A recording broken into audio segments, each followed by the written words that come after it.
৭১ আসনেই আটকে দেওয়া হলো জামায়াতকে।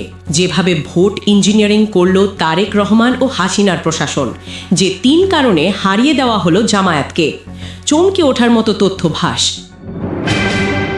আরও জানাবো, পঞ্চগড়ে বিএনপি নেতার উপস্থিতিতে খোলা হলো আওয়ামী লীগ কার্যালয়ের তালা। ফলাফলের দিনেই বিএনপির আসল রূপ ফাঁস। আওয়ামী লীগকে কোলে বসাতে প্রস্তুত তারেক রহমান। আপনারা দেখছেন লাইভ নিউজ বাংলা। এতক্ষণ দেখছিলেন সংবাদ শিরোনাম, এখন দেখুন বিস্তারিত। নির্বাচনের ফলাফল দেখে কারো কারো মন খারাপ, কেউ আবার রাগে ফুঁসছে। ফেসবুকে আমিরে জামাত বা জামাতকে নিয়ে গালাগালিও কম হচ্ছে না। ভাই, একটু শান্ত হয়ে ভাবুন তো। আবেগের চশমাটা খুলে বাস্তবতা দেখুন। ইতিহাসে জামাতের এত ভালো সময় আগে কখনো আসেনি। ৭১টা আসন, ভেবেই দেখুন, এত আসন তো জামাত আগে কখনোই পায়নি। 18-20টার বেশি ছিল না। আর এবার তো রাজধানী ঢাকায়ও 6টা আসন পেয়েছে। এটা কি কম কথা? এর কৃতিত্ব অবশ্যই আমিরে জামাত ডক্টর শফিকুর রহমানের। তিনি ক্যাডার নির্ভর দল থেকে পুরো জামাতকে সাধারণ মানুষের দলে পরিণত করেছেন। যারা তাকে গালি দিচ্ছেন তারা আসলে এই ব্রেক থ্রুটার গুরুত্ব বুঝতে পারছেন না। আপনারা হতাশ কারণ সরকার গঠন হয়নি, ঠিক আছে, কিন্তু সংখ্যার দিকে তাকান। প্রায় 53টা আসনে জামাত মাত্র 70 থেকে 2000 ভোটের ব্যবধানে হেরেছে। মানে জনসমর্থন 50-50। বিএনপি আর জামাত প্রায় একই পরিমাণ ভোট পেয়েছে। এটা সাধারণ হার না, এটা টেকনিক্যাল ডিফিট। এত পপুলার ভোটের প্রভাব কোথায় পড়বে? এর প্রভাব পড়বে নীতি নির্ধারণী পর্যায়ে। জামাত এখন আর কোনো ফ্রিঞ্জ পার্টি নয়, মেইন স্ট্রিম বিরোধী শক্তি। বিএনপিও এখন আর তাদের উপেক্ষা করতে পারবে না। তাহলে জনসমর্থন থাকা সত্ত্বেও ওই 53 গঠনিক দক্ষতা, কৌশল আর বাস্তব রাজনৈতিক মেকানিজম। জামাত সব সময় আদর্শ ধরে রাজনীতি করেছে, ভেবেছে ভালো থাকলেই মানুষ ভোট দেবে আর সে ভোট বাক্সে থাকবে। কিন্তু বিএনপি জানে কিভাবে মাঠে খেলতে হয়। ক্যাডার ম্যানেজমেন্ট, ইলেকশন ইঞ্জিনিয়ারিং, নির্বাচনী অনিয়ম ঠেকানো, প্রশাসনিক পক্ষপাত কিভাবে মোকাবিলা করতে হয়, এইসব জায়গায় জামাত পিছিয়ে ছিল। তাই রেজাল্ট বিএনপি 211, জামাত 71। এমনকি কিছু আসনে জামাত 1 লাখ ভোটেও এগিয়েছিল, কিন্তু ফল উল্টে গেছে। এটাই ইলেকশন ইঞ্জিনিয়ারিং, আর এটা ঠেকানোর মতো প্রস্তুতি জামাতের ছিল না। এই দেশে ইসলামপন্থীদের জন্য ক্ষমতায় যাওয়া সহজ না।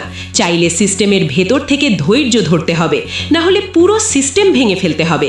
কিন্তু এখন বাংলাদেশের বাস্তবতায় সেটা সম্ভব না। তাই কৌশলগত বাস্তববাদ ছাড়া উপায় নেই। অনেকেই বলছেন আন্দোলনে নামি, দেশ অচল করে দিই। কিন্তু গত 17 বছর জামাত শিবির এমনিতেই নির্যাতিত।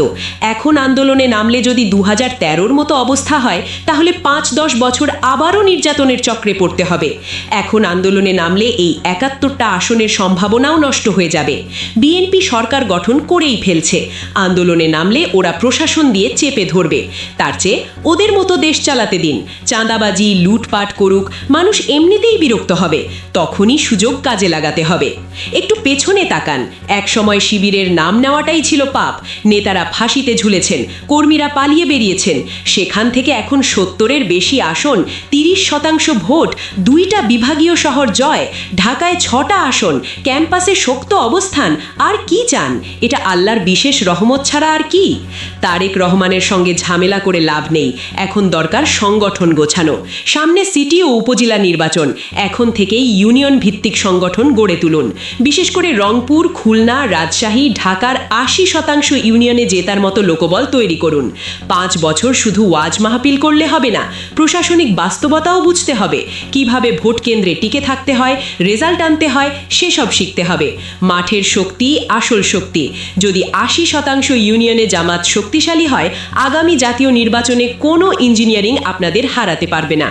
বাস্তবে জামাত 135টা আসনে জিতেছে, কিন্তু ডিপ স্টেট তা কমিয়ে 70-71-এ রেখেছে। এখন অনেক তরুণ, বিশেষ করে অনলাইন কর্মীরা ডক্টর শফিকুর রহমানকে গালি দিচ্ছে। কেন প্রতিবাদ করছেন না, এই নিয়ে প্রশ্ন তুলছে। কিন্তু বিশ্বাস করুন, তার অবদানের গভীরতা অনেকেই এখনো বোঝেননি। মানুষ হিসেবে তিনি কেমন সেটা আলাদা বিষয়, কিন্তু কৌশলে, রাজনীতিতে তিনি বাংলাদেশের ইতিহাসে অন্যতম সেরা। কেউ কেউ তাকে আব্দুল হামিদের চেয়েও বুদ্ধিমান মনে করেন। এমনকি মুরসি কিংবা এরদোগানের চেয়েও তার কৌশলগত বুদ্ধি বেশি বলেও মনে করেন অনেকে। ডক্টর শফিক অহেতুক শক্তি নষ্ট করার লোক নয়। 2018 সালে দায়িত্ব নেওয়ার পর তিনি ছোটখাটো আন্দোলনের সময় নষ্ট করেননি। তিনি শক্তি জমিয়ে রেখেছিলেন, তারপর সব কিছু ঢেলে দিয়েছিলেন জুলাইয়ের বড় আন্দোলনে। এখন তিনি বুঝে গেছেন মিডিয়া, সেনাবাহিনী, আমেরিকা, ভারত সবাই একসাথে বিএনপির পাশে। এত বড় শক্তির বিরুদ্ধে মাঠে নামা মানে জামাতকে পুরোপুরি পিষে ফেলা। তাই তিনি চুপচাপ ৭১টা আসন মেনে নিয়েছেন। আসলেই এটাই একজন বিচক্ষণ জেনারেলের সিদ্ধান্ত। জামাত তো ইসলামপন্থী দল। আমেরিকা আর পশ্চিমা দেশগুলোর একটা স্পষ্ট রেড লাইন আছে, তারা ইসলামপন্থীদের সরাসরি ক্ষমতায় দেখতে চায় না। মিশরের মোরসি সেই লাইনটা পেরিয়েছিলেন, শেষ পর্যন্ত তাকে ক্ষমতা থেকে নামিয়ে দেওয়া হয়েছিল, জীবনও দিতে হয়েছিল। তিউনিসিয়াতেও ঘটনা একই। ডক্টর শফিক রহমান সেই ভুলটা করতে চান না। তিনি জানেন জামাতের কর্মীরা ১৭ বছর ধরে কতটা জুলুম সহ্য করেছে। এখন একটু খোলা বাতাসে শ্বাস নিতে শুরু করেছে মাত্র। এখন হুট করে ১৩৫টা আসন দাবি করলে আবারও কঠোর দমন নেমে আসবে। সংগঠন গড়ার জন্য সময় দরকার, মুক্ত পরিবেশ দরকার। ডিপ স্টেট যতটুকু সুযোগ দিয়েছে, জামাতও ঠিক ততটুকুতেই নিজেদের অবস্থান শক্ত করছে। এটা কোনো হার না, এটা হলো কৌশলগত পিছু হটা, স্ট্র্যাটেজিক রিট্রিট। রাজনীতি তো একদিনের জন্য নয়। জামাত যে ভোট পেয়েছে তার বড় অংশ আদর্শের জন্য নয়, অনেকে শুধু বিএনপির বিকল্প ভেবে ভোট দিয়েছে। তাই এই মুহূর্তে বিপ্লবের সময় নয়।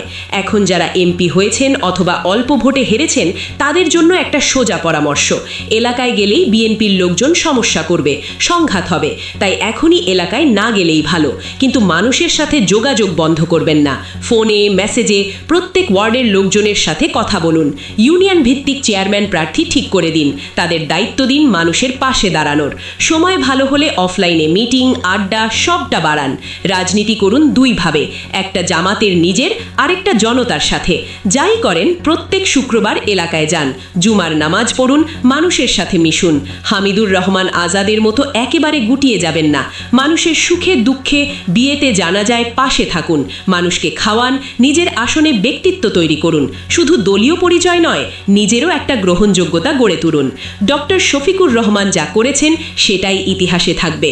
তিনি জামাতকে একেবারে খাদের কিনারা থেকে তুলে এনে শক্তিশালী বিরোধী দলে পরিণত করেছেন। এখন সামনে তাকান, সিটি নির্বাচনের জন্য প্রস্তুতি নিন, ইউনিয়ন ভিত্তিক সংগঠন সাজান। যারা নেতাকে গালাগালি দিয়েছেন থেমে যান, নেতার উপর আস্থা রাখুন। তিনি আপনাদের আবেগের চেয়ে বাস্তবতাকে গুরুত্ব দিয়েছেন বলেই আজ জামাত টিকে আছে। আগামী 5 বছর সংগঠন গুছান, মানুষের পাশে থাকুন। সামনে বাংলাদেশ আপনাদের হাতেই আসবে ইনশাআল্লাহ। আমরা আবার সবার আগে সর্বশেষ আপডেট নিউজ দেখতে সাবস্ক্রাইব করে আমাদের চ্যানেলের সাথেই থাকুন।